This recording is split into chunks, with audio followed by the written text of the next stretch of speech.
know me, my name is Pradeep Chopra. I'm a crazy pain specialist. I'm crazy because I like taking care of complex patients. It just makes my day. I'm sorry, but yeah, the psychiatrist gave up on me a while back. Anyway, so my topic is to talk about pain and EDS, and I'm going to really go through it as much as these are take-home messages, so there's no blah blah data on this. One of the things about EDS is that they have basically two kinds of trauma. There's a macro trauma and there's a micro trauma. All right, macro trauma is easy to identify.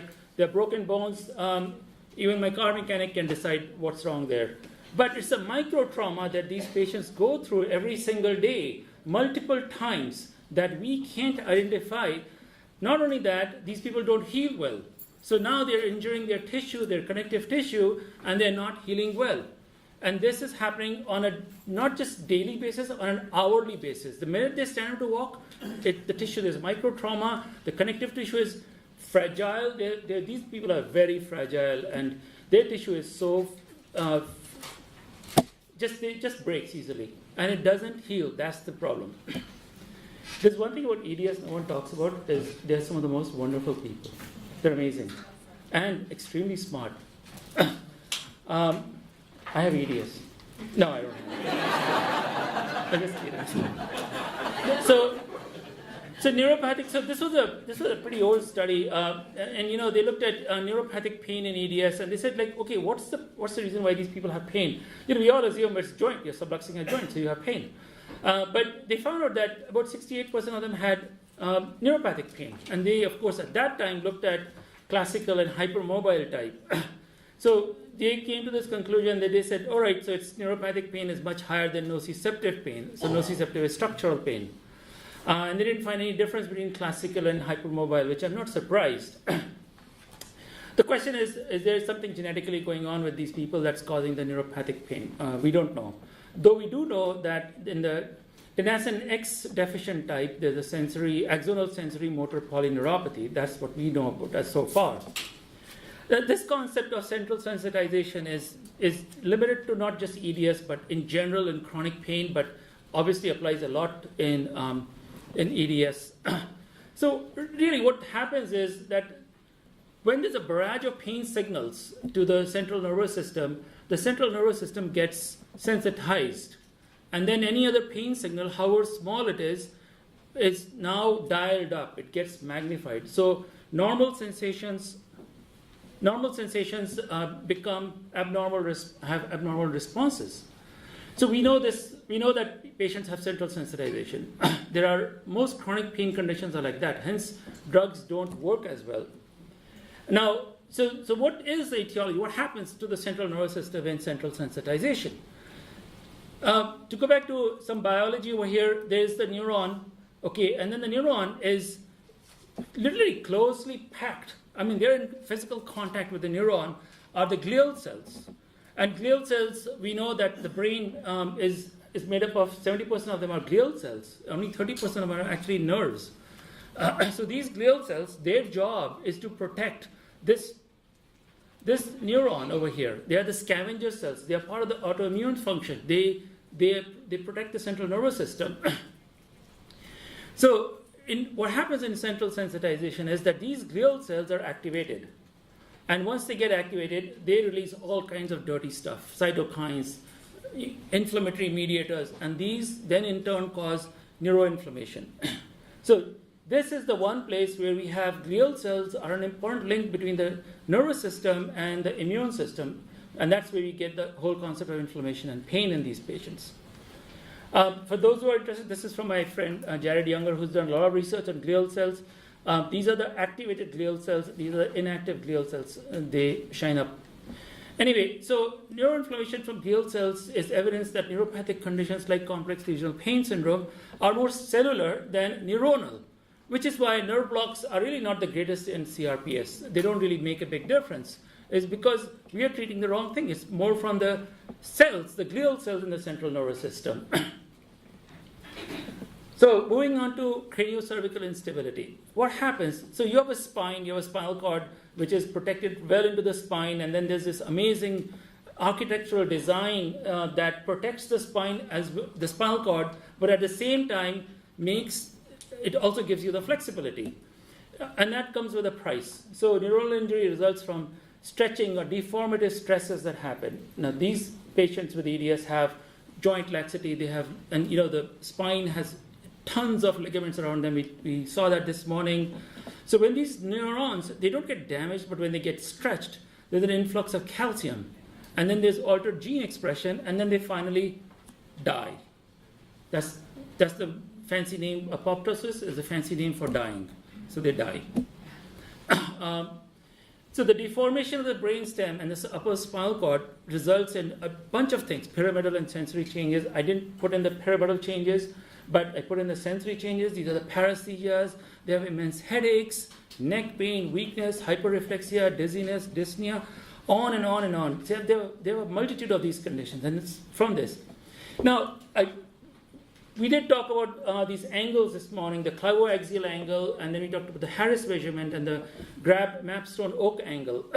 The reason I put this in there is because when as physicians we send our patients to be evaluated by a radiologist for suspected craniocervical instability, ask the radiologist very nicely if they can measure it, because measuring these angles is not easy, and it's not covered by insurance.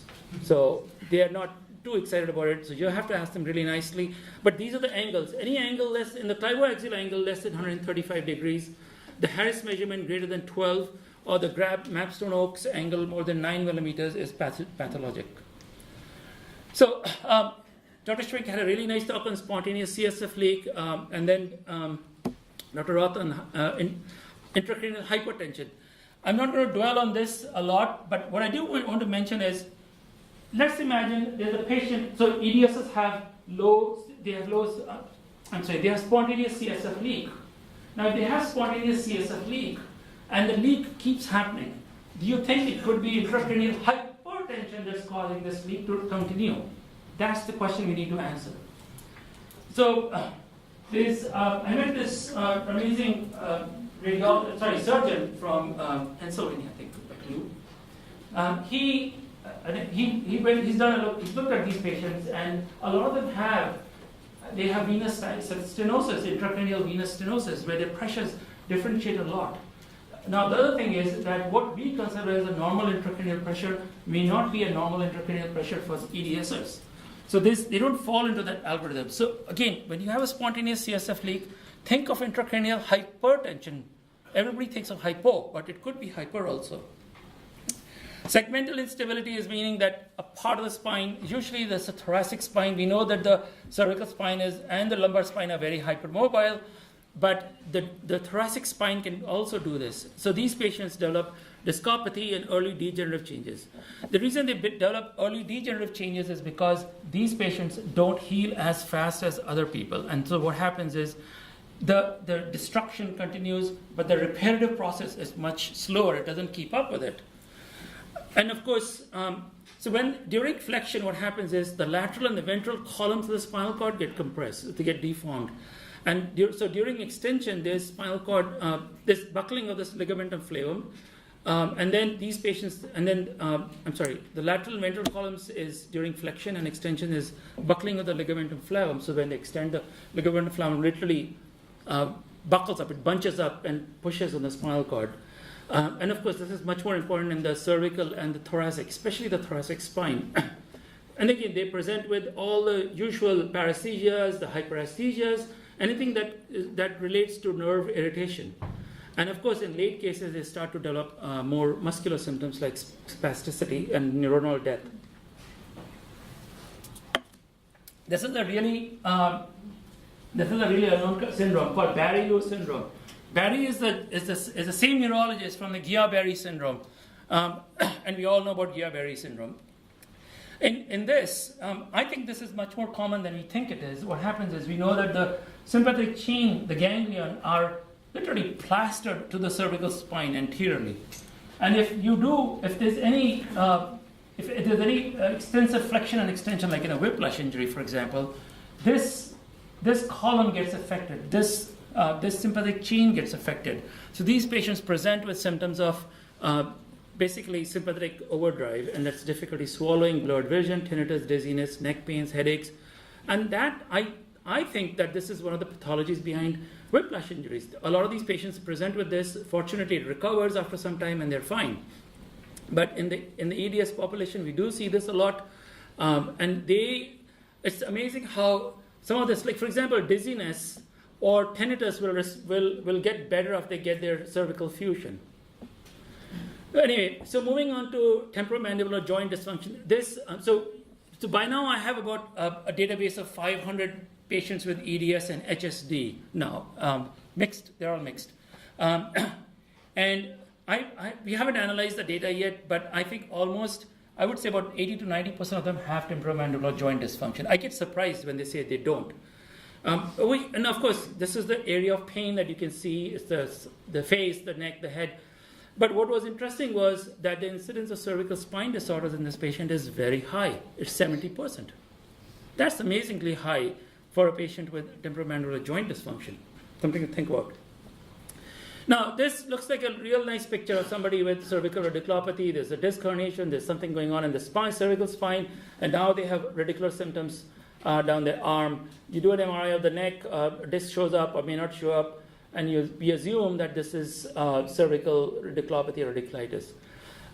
These patients present with thoracic outlet syndrome, and it's a really very high incidence of thoracic outlet syndrome.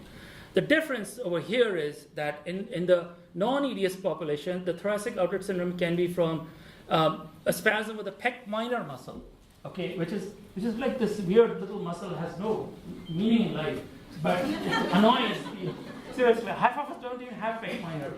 But it causes thoracic outlet syndrome, which means it blocks this neurovascular bundle going right through this area. So the veins, the arteries, and the nerves get blocked by the pec minor. But in EDSers, it is more from the subluxation of this bone, the clavicle.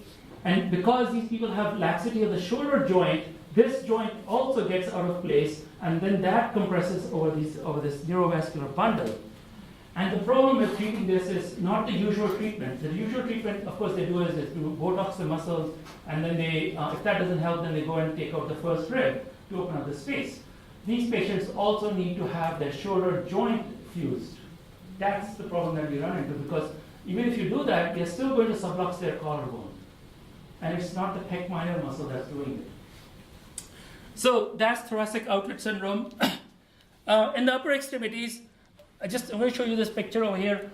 So this is the ulna. Okay, so there's a little ligament by this gentleman called Osborne who named this ligament after him. Imagine naming a ligament after you. Osborne's ligament. In a normal circumstance, what happens to Osborne ligament becomes really tight. So when they flex their elbow, it pushes against the ulnar nerve, and boom, they get ulnar nerve pain. In EDS, it's the opposite. This ligament becomes really lax, and now this ulnar nerve is all over the place. So that's another reason these patients have pain in their upper extremities. Visceral pain is huge, it's massive, and I can't even count the number of reasons they can have it, but the ones I put here these are take-home messages. Median arcuate ligament syndrome is pretty common in this. There's a debate about whether it's sympathetically mediated or whether it's actual compression of the median artery. We don't know. There's visceroptosis. I haven't seen this too many times, but I think what happens is they have lax intestines. It drops down. They have dysmotility, which could be from dysautonomia, which is again very common in this group. They can have it from mast cell activation syndrome. Eosinophilic esophagitis, GERD, because they're just producing boatloads of histamine, so they get this GERD. Small bowel intestinal overgrowth, SIBO, is fairly common in this group. It's just because of the intestinal dysmotility they have. So basically what you have about 1,000 different types of bacteria that live in the small intestine. You have 10,000 different types of bacteria that live in the large intestine. Now if your intestines aren't moving well, these guys go over to the small intestine and overpopulate it, and that's called SIBO. Pelvic pain, it's uterine prolapse, rectal prolapse, hemorrhoids, dysmenorrhea. Vulvodynia, we've had this debate. In fact, I had this afternoon with Dr. Santos. Is it mast cell? Is it tethered cord? She didn't think it was tethered cord, but I don't know. They present with vulvodynia, interstitial cystitis. I firmly think that these patients have a mast cell activation syndrome, but then I'm just a poor pain doctor. Visceroptosis. Oftentimes these patients have a large colon, a cancellous colon that gets loaded and it drops right into the pelvis. We've seen x-rays where the transverse colon is sitting in their pelvis, and when it sits there, it's compressing every known structure there. So what happens is, these patients, I'm going to go down to the lower extremities. So they have instability of their feet and ankles. They have flat feet, they have subluxations of their ankle joints, which then throws their knees off. And they already have instability of the knee joint, which then throws their hip joints off, which then goes and really pulls on the spine, and they eventually wind up having back pain. So almost all my back patients that come in, and if I can find a real cause, I look at their feet. So, stabilizing this will make a difference to the knee joint, which will then make a difference all the way up there. It's like a Jenga tower. This is another commonly missed condition. It's called it's the proximal tibiofibular joint subluxation. So, the fibula articulates with the tibia over here, and the peroneal nerve runs right next to it. Subluxation of that causes the peroneal nerve to get irritated. And that would happen if their ankle joint was subluxing. It would really disarticulate the fibula from the tibia, and these patients then wind up having subluxations of the proximal tibiofibular joint. And they present with pain going down the side of their leg. So the diagnostic conundrum here is patients with thoracic outlet syndrome, common peroneal neuralgia are being diagnosed with, well, I think you have CRPS, I think you have RSD. And we often find that this is, and they can. I mean, these conditions can cause, they're entrapment of the nerves. And it can cause that symptom, but that's the cause of the CRPS. That's what it needs to be treated. Small fiber peripheral neuropathy, there's a very close link, almost more than 50% actually, with hypermobile type and dysautonomia. That's POTS stands for postural orthostatic tachycardia syndrome, which almost all EDSs have. There's a very close link, about 50% of them present with small fiber neuropathy. Is there a genetic defect along with the EDS that's doing it? We don't know. Mast cell activation syndrome is definitely an autoimmune condition. We know that. SIBO can do it. They might have an MTHFR variant. This is something that I've been seeing a lot in my patients with EDS, is an MTHFR variant. I'll get to that if you have some time. Additional reasons, they do, I think a lot of the sicker ones, I think, have a secondary mitochondrial dysfunction. They're not primary, but there's no point in doing a genetic testing in there, but I think they do have secondary mitochondrial dysfunction. It's worth trying a mitochondrial cocktail. But before you do that, find out what their MTHFR variant is. They do have dysautonomia, can cause stability issues, causes fatigue, autoimmune dysfunction, poor proprioception. They have no idea about their place in this world. They don't know where their joints are. They don't know where their feet and ankles are. And they trip and they fall and they bump into doorways. There will be one chair in the room, they'll hit that chair, guaranteed. All the EDSs are laughing. Rib subluxations are, so these patients present with chest wall pain. It's mostly costochondritis. And this is my conclusion. This is not from any textbook. I feel it's just another proprioception. So your rib has to move up and down, right? And they have to be all coordinated. There are 10 ribs on each side, move up and down, all coordinated, with the diaphragm moving up and down. I think that because of the poor proprioception, these ribs aren't coordinating themselves, which leads to the muscles between the ribs getting into a spasm. They respond well to injections. So it probably does. But that's my theory. Again, I do have a second. So MTHFR mutation. So this, I can't even read that name. It's so huge. But this is responsible. This particular gene is responsible for producing this rate-limiting enzyme that converts folic acid to its active form. And so they can take boatloads of folic acid and they're not getting much of it. And if you don't get folic acid, you're going to wind up with all sorts of pain conditions. So, and they've also found out that women who have two of these C677T gene variant are likely to have a child with a neural tube defect. So the question is, should we be doing an MTHFR test on all these patients? It's a really easy test to do.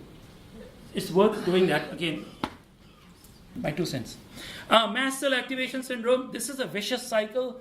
Microglia respond to pro-inflammatory signals released from mast cells. So mast cells release these inflammatory cytokines, and then the microglia in turn release more inflammatory molecules. So the party goes on, each one triggering the other one. Again, patients with mast cell, it's very easy to figure out. They have flu-like symptoms. They have headaches, they feel yucky, everything hurts. They just want to pull up a blanket and curl over. I'll be done in 2 seconds. In fact, thank you.